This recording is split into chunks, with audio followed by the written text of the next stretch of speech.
এক আছিল ডাঙৰ ৰজা কওঁ শুনা বৰ মজা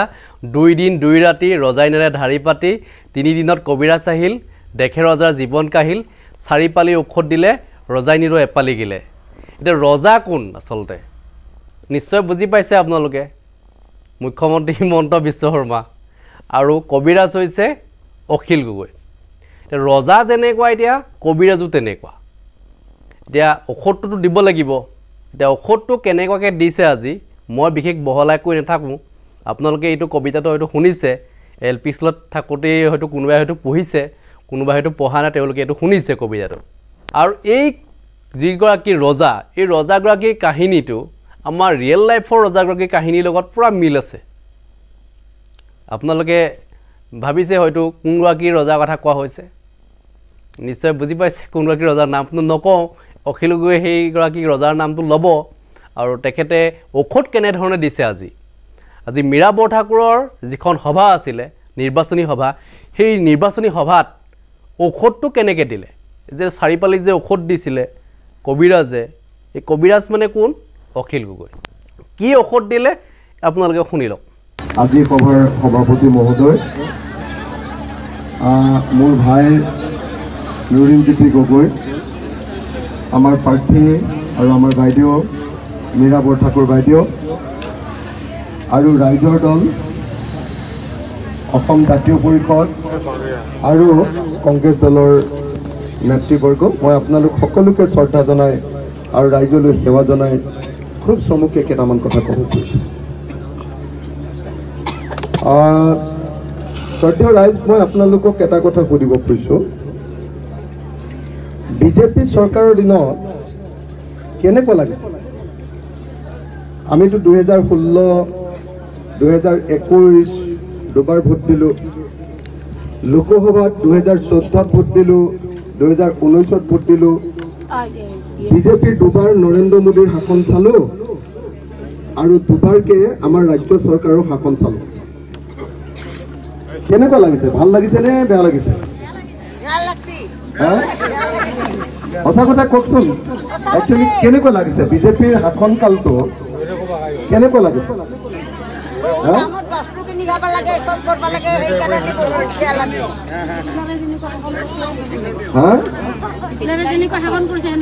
মানে এনেকুৱা লগা নাইনে যে অসমখন যেন চৰকাৰ নহয়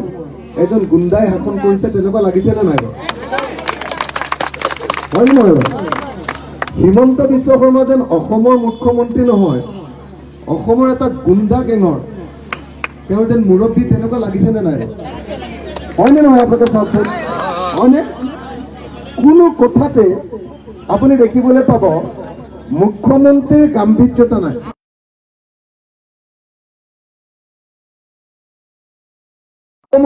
তো তেতিয়াহ'লে নিজে তেওঁ অ'চিও নিজে তেওঁ এছপিও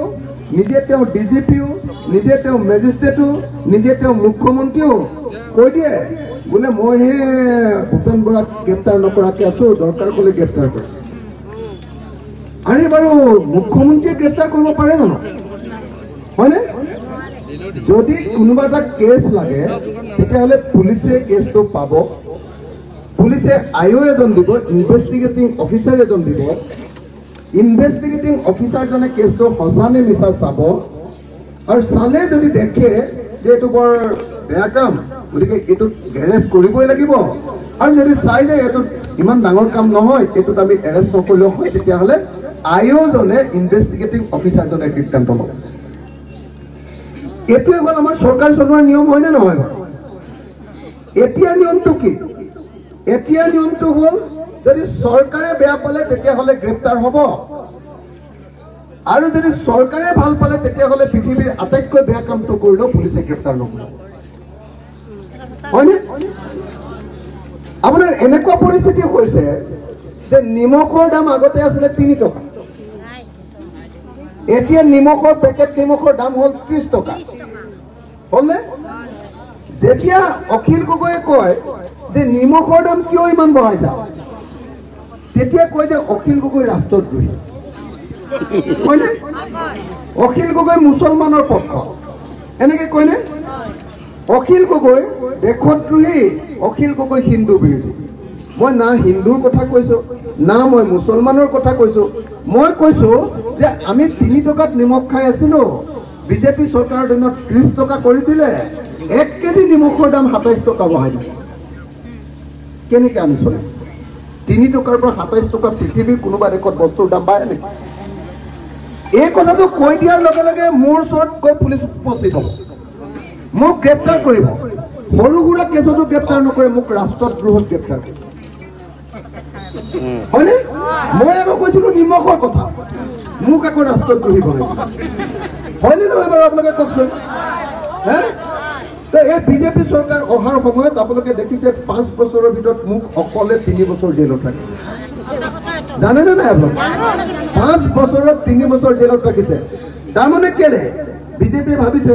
এটা নিয়ম আছে না নাই অসমীয়া মানে যে বিয়াৰ দিনা প্ৰথম ৰাতিয়ে মানে মেকুৰীটোক যদি জোৰকে মাৰি দিয়ে তেতিয়ালে ঘৈণীয়েকে বিৰাট ভয় খায় বুজিছেনে নাই অসমত আটাইতকৈ হুলস্থুল কৰি থকা মানুহটো মই গতিকে বিজেপি আহিয়ে প্ৰথমতে মোক NSA নেশ্যনেল ছিকিউৰিটি এক্ট লগাই 6 মাহৰ কাৰণে ডিব্ৰুগড় জেলত ভৰাইছে অতি গগৈকে যদি ভৰাই দিছে আমি ক'ত আৰু মানুহ চবৰ ভয়ত পথ নাই হয়নে নহয় মানুহে আনকি ফেচবুকতো যদি বিজেপি চৰকাৰৰ বিৰুদ্ধে লিখে ফেচবুকতো যদি লিখে পুলিচে মাতি নিয়ে ফেচবুকটো বন্ধ কৰিবলৈ দিয়ে নহ'লে জেলত পঠিয়াই আমাৰ গোটেই অসমৰ মানুহবিলাকৰ মুখবিলাক চিলাই কৰি দিছেনে নাই বিজেপি চৰকাৰে দিছেনে নাই আপোনালোকে সঁচা কথা কওকচোন দিছেনে নাই কোনো মানুহে কথা ক'ব নোৱাৰে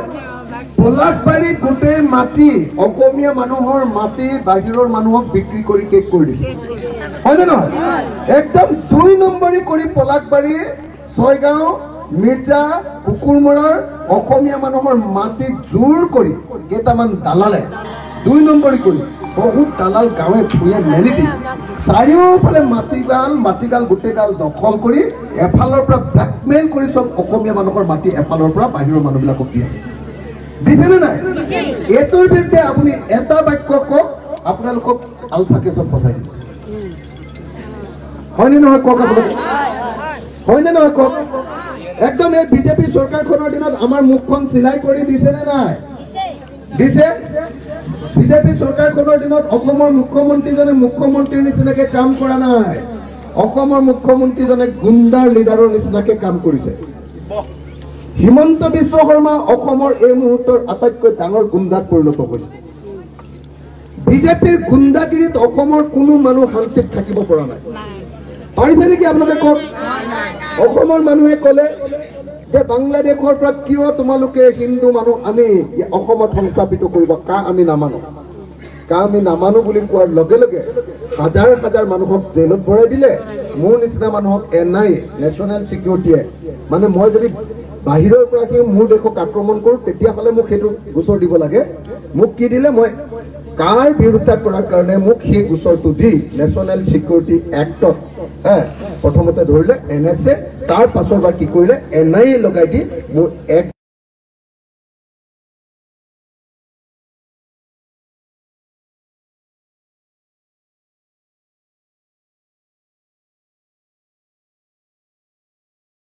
ভূঞে নগৰে হয়নে নহয় ৰাইজ হয়নে নহয় কওক আৰে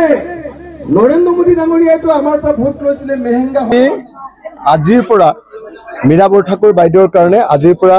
আমি নিৰ্বাচনী কেম্পেইন আমাৰ অভিযান আৰম্ভ কৰিছোঁ আৰু মই নিশ্চিত হৈ আছোঁ যে গুৱাহাটীবাসী ৰাইজে এবাৰ মীৰা বৰঠাকুৰ বাইদেউক জয়ী কৰা হিমন্ত বিশ্ব শৰ্মা চৰকাৰখন আৰু বিজেপি চৰকাৰখনে আমাৰ সমগ্ৰ অসমীয়া মানুহবিলাকক আৰু সমগ্ৰ ভাৰতৰ মানুহক জ্বলা কলা খুৱাইছে বস্তুৰ মূল্য বৃদ্ধিৰে জ্বলা কলা খুৱাইছে আইনৰ শাসনৰ পৰিৱৰ্তে গুণ্ডাগিৰিৰ শাসনেৰে জ্বলা কলা খুৱাইছে পাহাৰৰ মানুহবিলাকক আকৌ জ্বলা কলা খুৱাইছে মাটিৰ প্ৰিমিয়াম যি মাটি বিজেপি চৰকাৰে কৈছে যে আমি সকলোকে পাহাৰৰ মানুহক মাটিৰ পট্টা দিম 2016ত কৈছিলে মাটিৰ পট্টা সকলোকে দিম সেই বিজেপিয়ে এতিয়া পাহাৰৰ মানুহক বা চৰকাৰী ভূমিৰ মানুহক মাটিৰ পট্টা দিবৰ কাৰণে মিনিমাম প্ৰিমিয়াম কৰি দিছে 62,50,000 টকা মিনিমাম প্ৰিমিয়াম কৰি দিছে 62,50,000 টকা 62,50,000 টকা কৰি এজন খিলঞ্জীয়া অসমীয়া মানুহে পাহাৰত বসবাস কৰা মানুহে মাটি লোৱাটো সম্ভৱপৰ হয় জানো? এইটো অসম্ভৱ অৰ্থাৎ বিজেপিয়ে হিমন্ত বিশ্ব শৰ্মাই অসমৰ খিলঞ্জীয়া মানুহে যাতে মাটি ল'ব নোৱাৰে 62,50,000 টকা দিব পাৰিলেতো ফ্লেট এটাই কিনিব ল'ব ইয়াত পাহাৰত কিয় থাকিবলৈ আহিব কিন্তু হিমন্ত বিশ্ব শৰ্মাই অসমৰ খিলঞ্জীয়া মানুহে যাতে মাটি ল'ব নোৱাৰে তাৰ কাৰণে অসমৰ মানুহক বঞ্চিত কৰিবৰ কাৰণে ভূমি অধিকাৰ যাতে অসমৰ মানুহে পাব নোৱাৰে তাৰ কাৰণে এই কাম কৰিছে সেইকাৰণে আমি এবাৰ প্ৰতিশ্ৰুতি দিছোঁ ৰাইজক যে ইতিমধ্যে আমাৰ যি লোকসভা নিৰ্বাচন উজনি অসমত ইতিমধ্যে আমি বিজেপিক চাফা কৰি থৈ আহিছোঁ যোৰহাটত আমি ইতিমধ্যে গৌৰৱ গগৈক জিকাইছোঁ ডিব্ৰুগড়ত লুৰিণজ্যোতি গগৈক জিকাইছোঁ নগাঁৱত প্ৰদ্যুৎ বৰদলৈক জিকাইছোঁ উজনি অসমত বিজেপিক চাফা কৰি থৈ আহিছোঁ আৰু 2026 চনত আমি অসমত বিজেপি চৰকাৰক চাফা কৰি ব্ৰহ্মপুত্ৰত উঠুৱাই দিম এখন নতুন চৰকাৰ কৰিম যি জনগণৰ পক্ষত থাকিব যি গুণ্ডাগিৰি নকৰে হিমন্ত বিশ্ব শৰ্মাৰ বিজেপি চৰকাৰখনৰ গুণ্ডাগিৰিয়ে অসমৰ মানুহক কামুৱাইছে বস্তুৰ মূল্য বৃদ্ধিয়ে অসমৰ মানুহক আৰু কোনো পৰ্যায়ত জীয়াই থাকিবলৈ নিদিয়ে 410 টকাৰ গেছ চিলিণ্ডাৰটো গৈ 1152 টকা হৈ গ'ল 3 টকাৰ নিমখ গৈ 30 টকা হৈ গ'ল 2 টকাৰ মুৰ্গীৰ ডিম গৈ এতিয়া 10 টকা হৈ গ'ল 1 লিটাৰ মিঠাতেলৰ দাম 70 টকা আছিলে এতিয়া 220 টকা হৈ গ'ল 1 কেজি মচুৰ দাইলৰ দাম আছিলে 45 টকাৰ পৰা 47 টকা